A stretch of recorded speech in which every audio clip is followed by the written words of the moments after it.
اللہ تعالیٰ فرماتے ہیں کل یومن ہوا فی شان، یہاں یوم کا مطلب دن نہیں کرنا ہے۔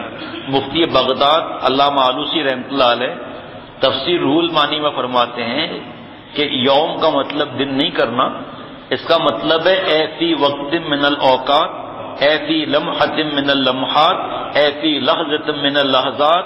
اللہ تعالیٰ وہ ہے جن کی شان ہر برس، ہر مہینہ، ہر ہفتہ، ہر دن، ہر روز، ہر گھنٹہ، ہر منٹ، ہر سیکنڈ، ہر سانس اللہ تعالیٰ کی نئی نئی شان ہے۔ وہ شاہ دو جہاں جس دل میں آئے، وہ شاہ دو جہاں جس دل میں آئے، مزے دونوں جہاں سے بڑھ کر پائے۔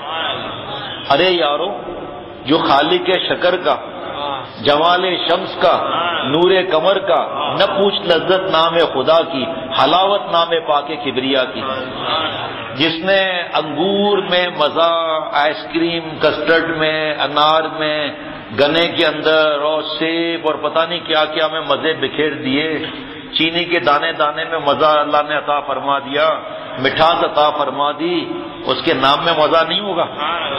جب اس کے نام میں مزہ ہوگا ہم تسلیم کرتے ہیں تو وہ ذات جب دل میں آئے گی تو مزے کے ساتھ آئے گی، مزے کے بغیر آئے گی؟ تزکیہ اور اصلاح اور گناہ چھوڑنا اور تقوی اور اللہ کی دوستی، یہ سب ایک ہی ہے چیز، اور یہ فرض ہے۔ یہ جس طرح نماز روزہ فرض ہے نا، اس طرح نیک بننا، اللہ والا بننا، گناہ چھوڑنا، اس کی اصلاح کرانا، یہ فرض ہے۔ شیخ الاسلام حضرت مولانا مفتی محمد تقی عثمانی صاحب دامت برکاتہم فرماتے ہیں کہ آج کل جس کو دیکھو کہتا ہے میں روح کی بیماریوں کا علاج کرا رہا ہوں۔ بھئی کیسے کرا رہے ہو؟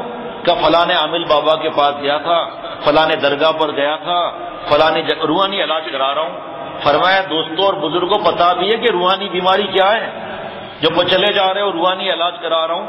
فرمایا روحانی بیماریاں ہیں غصہ، تکبر، جاں، کینہ، بغض، جھوٹ، غیبت، بڑے سے بدتمیزی، چھوٹے پر ظلم، ماں باپ سے بد دعا لینا، بیوی سے بد دعا لینا، عزت نہ کرنا، الزام لگانا، بہتان لگانا، مال کی حرص، حب جاہ، حب با۔